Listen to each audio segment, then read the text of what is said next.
नेपाल सरकार स्वास्थ्य तथा जनसङ्ख्या मन्त्रालय सङ्घीय प्रणालीको तीनै तह सङ्घ, प्रदेश, स्थानीय तहबाट गुणस्तरीय स्वास्थ्य सेवा प्रदान गर्न विभिन्न स्वास्थ्य कार्यक्रमहरू सञ्चालन हुँदै आइरहेको छ। यसै सन्दर्भमा गुणस्तरीय स्वास्थ्य सेवा प्रदान गर्न अति आवश्यक औषधि, खोप, परिवार नियोजनका साधनका साथै स्वास्थ्य सामग्री, औजार, उपकरणको आवश्यकतालाई ध्यानमा राखी स्वास्थ्य संस्थाहरूमा वर्षैभरि उपलब्ध भइरहोस् भन्ने उद्देश्य प्राप्तिका लागि आपूर्ति व्यवस्थापन सूचना प्रणालीको भूमिका महत्त्वपूर्ण छ। आपूर्ति व्यवस्थापन सूचना प्रणालीले सङ्घीय प्रणालीमा सङ्घ, प्रदेश र स्थानीय तह अन्तर्गतका स्वास्थ्य संस्थाहरूको लागि आवश्यक पर्ने आवश्यक औषधि, खोप, परिवार नियोजनको साधनका साथै स्वास्थ्य सामग्री, औजार, उपकरणको माग र आपूर्तिलाई व्यवस्थित, सुदृढ र सरल आपूर्ति व्यवस्थापनको कामलाई पूरा गर्न सहयोग गर्छ।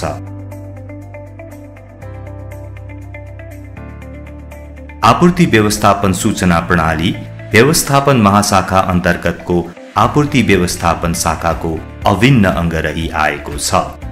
यसको स्थापना कालदेखि हालसम्म स्वास्थ्य संस्थाहरूबाट 3 महिनामा त्रैमासिक प्रतिवेदन तयार हुँदै आइरहेको छ। हाल 6000 भन्दा बढी स्वास्थ्य संस्थाहरूबाट यस्ता प्रकारका प्रतिवेदनहरू तयार भइरहेको छ। यस सूचनाको आधारमा औषधि, खोप, परिवार नियोजनका साधन सामग्रीलाई समयमा माग अनुसार आपूर्ति व्यवस्थापन गर्न सहयोग पुग्दछ। स्वास्थ्य सामग्री आपूर्ति व्यवस्थापन भन्नाले औषधि, खोप तथा स्वास्थ्य सामग्रीहरूको निर्धारित परिमाण अनुसार अधिकतममा नबढ्ने र न्यूनतममा नघट्ने गरी नियमित रूपमा मौजदातको व्यवस्था मिलाउनुका साथै भण्डारण र वितरणको प्रक्रियालाई जनाउँदछ। यस अतिरिक्त औषधि एवं अन्य साधनहरूको विषयमा महत्त्वपूर्ण निर्णय गर्न सूचनाको आवश्यकता हुन्छ। यसै अनुरूप LMIS अन्तर्गत त्रैमासिक रूपमा जिन्सी सम्बन्धी विवरणको प्रतिवेदन व्यवस्थापन महाशाखा आपूर्ति व्यवस्थापन शाखाद्वारा लागू गरी सबै स्वास्थ्य संस्थाहरूबाट सूचना सङ्कलन गर्ने व्यवस्था भएको छ।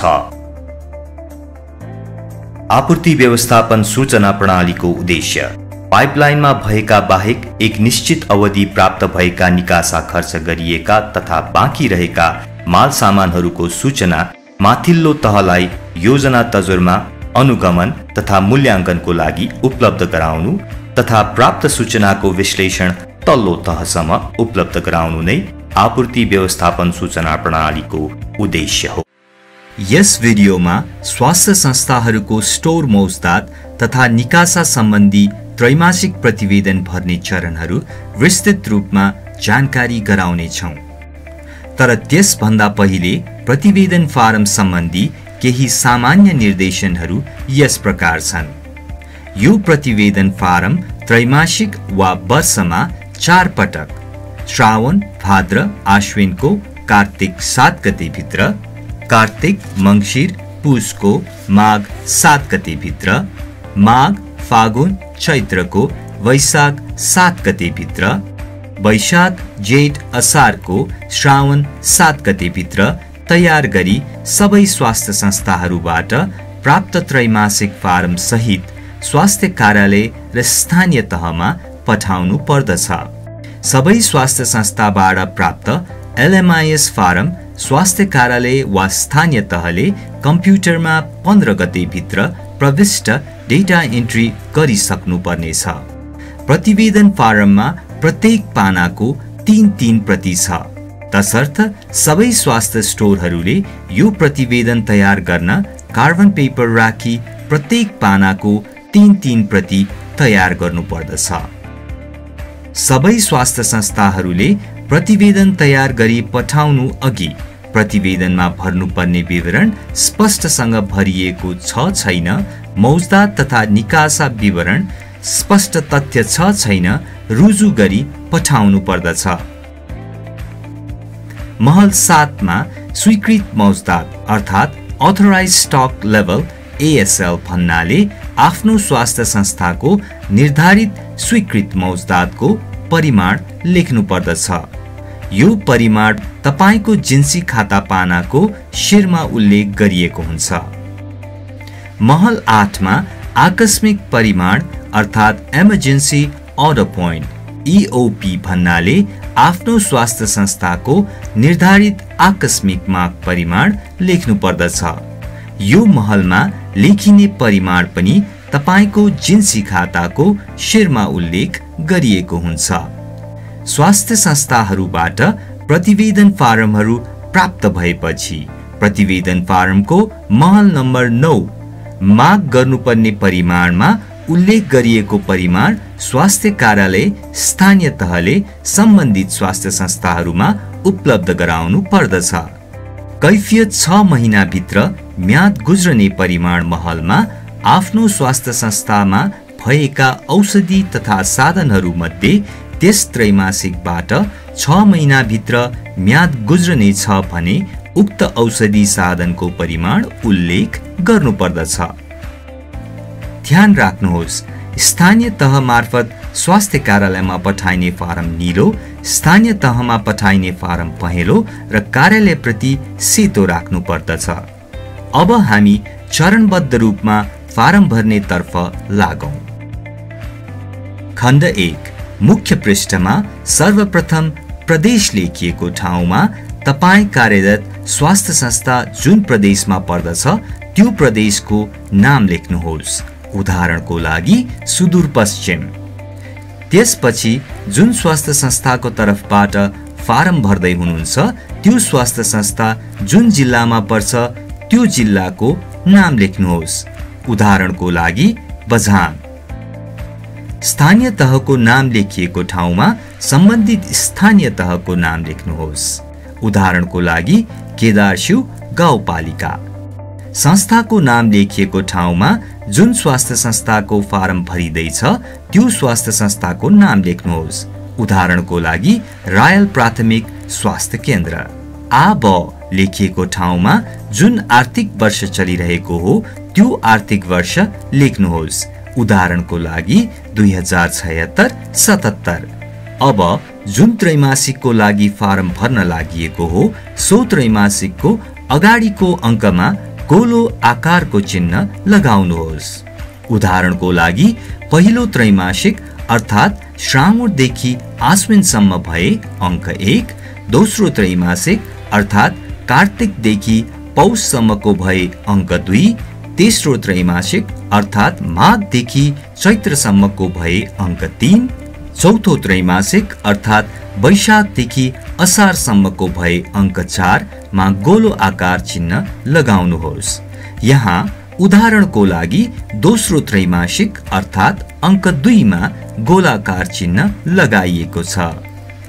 प्रतिवेदन पठाएको मिति लेखिएको ठाउँमा साल, महिना र गते भर्नुहोस्।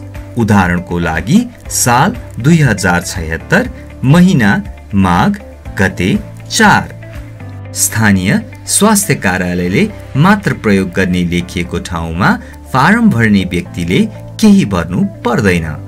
सो स्थानमा फारम प्राप्त गर्ने स्थानीय तह वा स्वास्थ्य कार्यालयले फारम प्राप्त गरेको मिति भर्नेछन्। उदाहरणको लागि साल 2076, महिना माघ, गते 5। खण्ड 2 जिन्सी मौजदात सम्बन्धी प्रतिवेदन। विवरण पठाउने स्वास्थ्य संस्थाको नाम लेखिएको ठाउँमा जुन स्वास्थ्य संस्थाको तर्फबाट फारम भर्दै हुनुहुन्छ सो स्वास्थ्य संस्थाको नाम लेख्नुहोस्। उदाहरणको लागि रायल प्राथमिक स्वास्थ्य केन्द्र। प्रदेश लेखिएको ठाउँमा यहाँ सुदूरपश्चिम लेखिएको छ किनभने रायल प्राथमिक स्वास्थ्य केन्द्र सुदूरपश्चिममा पर्दछ। तर जुन स्वास्थ्य संस्थाको फारम भर्दै हुनुहुन्छ त्यो स्वास्थ्य केन्द्र कुन प्रदेशमा पर्दछ त्यो प्रदेशको नाम लेख्नु पर्नेछ। जिल्ला लेखिएको ठाउँमा फारम भर्ने स्वास्थ्य केन्द्र जुन जिल्लामा पर्दछ सो जिल्ला लेख्नु पर्दछ। उदाहरणको लागि बझाङ। स्थानीय तह लेखिएको ठाउँमा तपाई कार्यरत स्वास्थ्य संस्था जुन स्थानीय तहमा पर्दछ त्यो स्थानीय तहको नाम लेख्नुहोस्। उदाहरणको लागि बझाङ स्वास्थ्य कार्यालय। चलानी नम्बर भनेको ठाउँमा पछिल्लो पत्र संख्याको पछिको संख्या र आर्थिक वर्ष लेख्नु पर्दछ। उदाहरणको लागि 36/2076-77। त्यसपश्चात प्रतिवेदन पठाएको मिति लेख्नुहोस्। उदाहरणको लागि 2076-07-04। अब अंक 1 श्री स्वास्थ्य कार्यालय मार्फत स्थानीय तह लेखिएको ठाउँमा प्रतिवेदन पठाउनु पर्ने स्थानीय कार्यालयको नाम लेख्नुहोस्। उदाहरणको लागि बझाङ स्वास्थ्य कार्यालय। अंक 2 स्थानीय तह लेखिएको ठाउँमा जुन सम्बन्धित स्थानीय तहमा प्रतिवेदन पठाउने हो सो स्थानीय तहको नाम लेख्नुहोस्। उदाहरणको लागि केदारशिव गाउँपालिका बझाङ।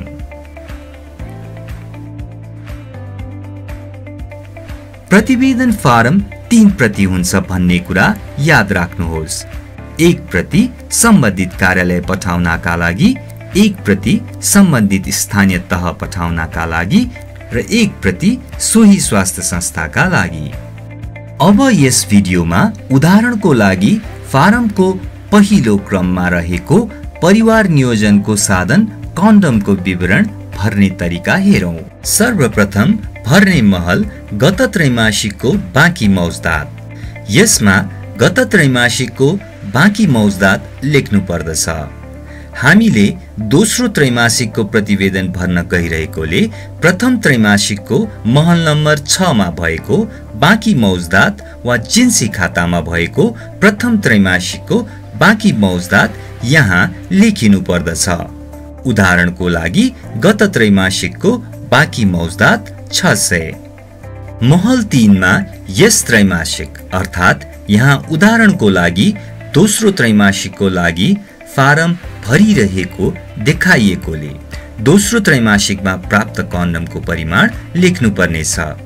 जस्तै यहाँ कन्डमको परिमाण 400 राखिएको छ। महल 4 यस त्रैमासिकमा जम्मा निकासा। यहाँ उदाहरणको लागि दोस्रो त्रैमासिकमा निकासा भएको परिमाण जम्मा 200 राखिएको छ। महल 5 मा दोस्रो त्रैमासिकको मौजदात मध्ये मिति नागेको तथा अन्य कारणले प्रयोगमा ल्याउन नमिल्ने कन्डम छ भने त्यसको परिमाण यसमा उल्लेख गरिनु पर्दछ। जस्तै यस अवधिमा प्रयोगमा ल्याउन नमिल्ने कन्डम नभएकोले 0 अर्थात 0 राखिएको छ। यस त्रैमासिकको बाँकी मौजदात महल नम्बर 2 जोडा 3 घटाउ 4 घटाउ 5 को समीकरणको परिमाण हुन्छ।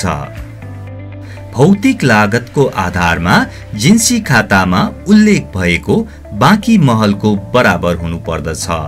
उदाहरणको लागि यस त्रैमासिकको अन्तिम मौजदात 800।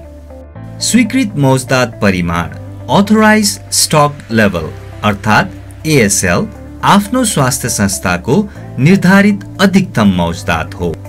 वार्षिक प्रतिवेदन अनुसार कुल जम्मा खर्च भएको परिमाणलाई 12 ले भाग गर्दा आउने मासिक खर्चलाई 5 ले गुणा गर्दा आउने योगफल यस महलमा राख्नु पर्दछ। यहाँ सो योगफल 1000 आएकोले 1000 राखिएको छ। आकस्मिक माग बिन्दु परिमाण EOP अर्थात सुरक्षित मौजदात। यस महलमा आफ्नो स्वास्थ्य संस्थाको निर्धारित न्यूनतम मौजदात लेख्नुहोस्। स्वास्थ्य संस्थाले राख्न सक्ने न्यूनतम परिमाण 1 महिनाको खर्च बराबर हुन्छ। यो परिमाणले खतराको सूचक प्रतिबिम्ब गर्दछ। तपाईसँग भएको मौजदात 1 महिना वा सो भन्दा तल गएको छ भने आकस्मिक माग गर्नु पर्दछ भन्ने कुरा याद राख्नुहोस्। यहाँ उदाहरणको लागि आकस्मिक माग बिन्दु 200 राखिएको छ। माग गर्नुपर्ने परिमाण महल 7 घटाउ महल 6 को समीकरण महल 9 मा लेख्नुहोस्। स्वीकृत मौजदात परिमाणले आफूसँग बाँकी भएको मौजदातलाई घटाई आउने अंक माग गर्नु पर्दछ। यो माग आगामी त्रैमासिकको लागि हुन्छ भन्ने कुरा याद राख्नुहोस्। तपाईसँग भएको मौजदात बराबर वा सो बढी भएमा माग गर्नु पर्दैन। त्यसकारण माग गर्न नपर्ने स्थितिमा 0 उल्लेख गर्नुहोस्। यहाँ उदाहरणको लागि माग गर्नुपर्ने परिमाण 200 राखिएको छ। कैफियत 6 महिना भित्र म्याद गुज्रने परिमाण। कुनै पनि प्रश्न पार्ने सूचना कैफियत महलमा लेख्नुहोस्।